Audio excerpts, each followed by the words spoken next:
Ok, vamos lá, sejam todos muito bem-vindos. Um bom dia para vocês.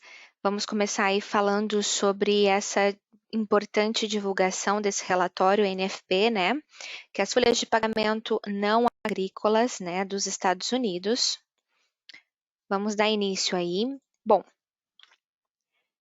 embora a crise aí na Ucrânia, né, ela continua sendo um dos principais impulsionadores aí do mercado financeiro. Todos nós, como investidores e comerciantes em todo o mundo aí, ainda, né, estamos monitorando de perto esse dado aí que é crucial para a economia dos Estados Unidos. Por que a NFP, esse relatório é tão importante? Existem duas razões principais dentro do contexto basicamente de hoje. A NFP, ele indica o quão forte ou fraca a economia dos Estados Unidos está naquele momento. E a força da economia dos Estados Unidos, então, dita até que ponto o Fed pode aumentar as taxas de juros. Lembre-se de que os Estados Unidos, né, são a maior economia do mundo e também a maior economia de consumo, com os maiores gastos domésticos do mundo. As famílias americanas, em média, elas gastam quase 3 vezes mais do que qualquer outro país. Então, assim, mais e mais pessoas nos Estados Unidos com emprego significa que ela tem mais dinheiro e mais capacidade para gastar em bens e serviços. E normalmente isso é bom para as empresas dos Estados Unidos, né, e também para os preços das ações dessas empresas, pois elas podem vender mais da sua produção aos clientes, gerar mais atividade econômica, expandir aí os seus negócios, né, importar mais matérias-primas e contratar ainda mais trabalhadores dentro de outros fatores. Então, esse relatório é mais forte do que o esperado nos dias de hoje, significa aí que as taxas de juros também podem aumentar mais e mais rapidamente nos Estados Unidos. E os gostos aí de ações e ouro normalmente não gostam de pensar em taxas de juros mais altas, né? Então, tudo depende da divulgação desse resultado, onde o Fed faz essa análise para ver se vai aumentar ou não as taxas de juros, e em compensação tem outros ativos que não suportam essa oscilação de mercado, essa taxa de juro mais alta, e vem negativo em relação a esse quesito. Então, para quem não conhece esse dado, a NFP, elas são as folhas de pagamentos não agrícolas que medem essa variação do número de pessoas empregadas durante o último mês em todas as empresas não agrícolas, né, o total de contas de folha de pagamentos não agrícolas para cerca de 80% dos trabalhadores que produzem o produto interno bruto todo dos Estados Unidos, né? É a peça mais importante dos dados contíguos no relatório de emprego, que é considerado oferecer a melhor visão geral da economia, e as variações mensais e as revisões nas folhas de pagamento podem ser bastante voláteis. Como a gente lê o resultado? Uma leitura mais alta do que o esperado, né? Quando você tem um resultado acima do que é esperado, ela deve ser tomada como positiva, né? Uma alta para o dólar. Enquanto uma leitura mais baixa do que o esperado deve ser tomada como negativa, uma baixa para o dólar. Bom, sólidos ganhos de emprego nos Estados Unidos previstos agora em fevereiro, né? A taxa de desemprego caiu para 3,9%. Então, o que nós temos de previsões, né? As previsões de folha de pagamentos não agrícolas aumentando aí em 400 mil agora no mês de fevereiro.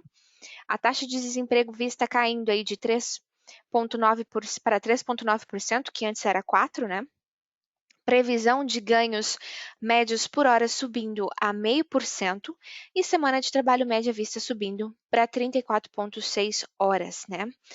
Todos os empregadores dos Estados Unidos aí provavelmente mantiveram um forte ritmo de contratações agora no mês de fevereiro, empurrando o mercado de trabalho para mais perto do emprego máximo, mas também aumentando os ventos contrários das tensões geopolíticas pode também prejudicar a confiança empresarial e desacelerar o crescimento do emprego nos próximos meses. Então, espera-se que esse relatório de emprego do Departamento do Trabalho, que é divulgado hoje, mostre um aperto ainda maior nas condições do mercado de trabalho, com a taxa de desemprego retomando sua tendência de queda e a escassez de trabalhadores continuando aí a aumentar os salários. Então, o presidente aí do Federal Reserve, Jeremy Powell, descreveu aí nesta semana, né, que o mercado de trabalho como extremamente apertado. Ele disse aos legisladores que apoiaria um aumento de 25 pontos base na taxa de juros na reunião de política monetária do Banco Central dos Estados Unidos, que vai acontecer agora nos dias 15 e 16 de março, e estaria preparado para mais agressivamente mais tarde, se a inflação não diminuir tão rápido quanto o esperado. Então, a gente vê aí os preços do petróleo, que subiram acima de $100 o barril, desde que a Rússia lançou aí uma guerra contra a Ucrânia na quinta-feira passada, invocando aí uma enxurrada de sanções contra Moscou pelos Estados Unidos e também os seus aliados. Então, o relatório de emprego ele provavelmente nos mostrará que a economia dos Estados Unidos está saudável e continua avançando, mas os problemas geopolíticos aumentarão a inflação e criarão uma tremenda quantidade de incertezas que prejudicarão aí o crescimento econômico e os empregos daqui para frente. Então, a pesquisa de estabelecimentos, ela deve mostrar que essas folhas de pagamentos não agrícolas aumentaram aí em 400 mil empregos no mês passado, depois de aumentar 467 mil em janeiro, como a gente pode ver aqui na divulgação passada. Isso deixaria aí 2,5 milhões de empregos abaixo do nível pré-pandemia. Então, todos os economistas esperam aí que os empregos perdidos eles sejam recuperados nesse ano e que as estimativas das folhas de pagamento de fevereiro, elas variam aí de 200 mil a 730 mil empregos. As folhas de pagamento aumentaram também fortemente aí em janeiro, apesar de um recorde de 3,62 milhões de pessoas ausentes do trabalho no meio daquele mês por causa de doenças, né, quando o país estava se recuperando aí de uma onda de casos que aconteceram no inverno aí causada pela variante Ômicron do Covid de 2019. Desde então, as infecções elas diminuíram drasticamente. A pesquisa de pulso domiciliar do Census Bureau mostrou aí que cerca de 7,8 milhões de pessoas não estavam trabalhando no início de fevereiro porque estavam cuidando de alguém ou estavam doentes com sintomas de coronavírus, que aconteceu aí acarretando uma queda de 1 milhão em relação ao início de fevereiro. Então, o número de pessoas em benefícios de desemprego do Estado foi o menor em 52 anos em meados de fevereiro. O trabalho em turnos também em fevereiro registrou seu maior ganho mensal desde a primavera de 2020, onde resultou uma pesquisa feita pela empresa de software e de gerenciamento de força de trabalho, a UKG. Mas também pode acontecer de ter os riscos de baixa dentro desse resultado. As folhas de pagamento elas podem gerar essa expectativa depois também de uma divulgação, né, que foi feita uma pesquisa pelo Institute for Supply Management no dia de ontem, mostrou aí uma medida de emprego no setor de serviços que é contraída em fevereiro pela primeira vez desde junho passado. Então, a empresa ela informou no início dessa semana que o crescimento do emprego industrial desacelerou nesse mês de fevereiro.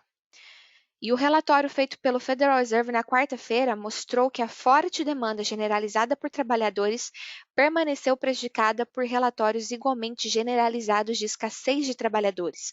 Então, houve um quase recorde de 10,9 milhões de vagas abertas no final de dezembro. Então, os ganhos de emprego no mês passado, eles provavelmente se concentrarão no setor de lazer e também de hospitalidade, bem como no varejo e outros setores que foram mais atingidos pela Omicron em janeiro. Então, ganhos moderados no emprego de serviços profissionais e empresariais são prováveis, já que essa pesquisa mostra que as empresas desse setor estavam lutando para contratar funcionários diretos e não empregados. E a taxa de desemprego ela deve cair, como eu comentei, para 3,9%, ao invés de 4%, como mencionado no mês de janeiro. E onde a gente pode acreditar que a taxa de participação da força de trabalho ou a proporção de americanos em idade ativa que têm um emprego aí ou estão procurando por um, provavelmente aumentou nesse mês passado. Então, com essa escassez de trabalhadores, o salário médio por hora ele deve subir para 0,5% em fevereiro, né, após aumentar 0,7% em janeiro. Isso elevaria o ganho anual dos salários de 5,8% para 5,8% ao invés de 5,7%, que foi relatado em janeiro. E os salários eles foram aumentados em janeiro, uma vez aí que a Omicron manteve alguns trabalhadores por horas a mais, né, em casa.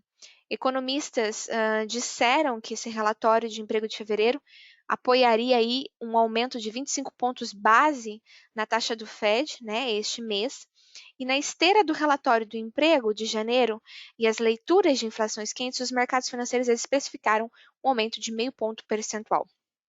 Mas isso agora está fora de questão em meio às preocupações aí com as consequências da guerra entre Rússia e Ucrânia, onde os economistas esperam que até haja 7 aumentos de juros no decorrer desse ano. De fato, o atual choque no preço da energia, né, cria um verdadeiro problema para os banqueiros centrais, dado aí que o ambiente da alta inflação, os formuladores das políticas do Fed vão querer equilibrar o risco de um choque estagflacionário e uma mudança para um regime de inflação mais alta com risco de normalizar a política muito rapidamente e precipitar o aperto contínuo das condições financeiras. Então, essa semana de trabalho, ela foi impactada pela Omicron. Em janeiro, ela está prevista para aumentar 34,5 horas, né, para 34,6 horas, que foi o que eu mencionei também anteriormente. Muito bem. Falta 1 minuto para a divulgação do nosso resultado. Nós vamos negociar os ativos em XAUSD, o SDCAD e o SDJPY, tá? Vocês podem abrir a plataforma de vocês. Eu vou verificar se já saiu o resultado aqui. Muito bem, resultado positivo. Estávamos esperando 400 mil e foi relatado 678 mil novos empregos, né? Acima do esperado. Então, nós vamos vender ouro, tá? Que essa é a previsão que, no caso, acontece. Eu vou abrir aqui uma previsão, uma lotagem de 5.0. Vou vender ouro, tá ok, pessoal? Com um take profit a 1936,37, 1936,37. O SDCAD nós vamos comprar com o take profit a 330 pips, 1,2778.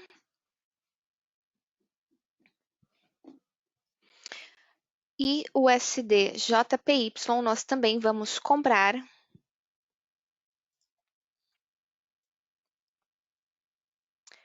$250 pips. Vamos pegar aqui a 115,61. Vou passar os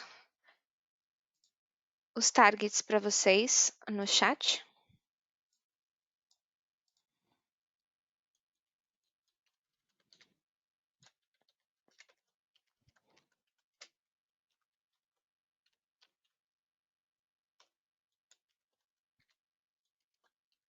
Alguém tem alguma dúvida?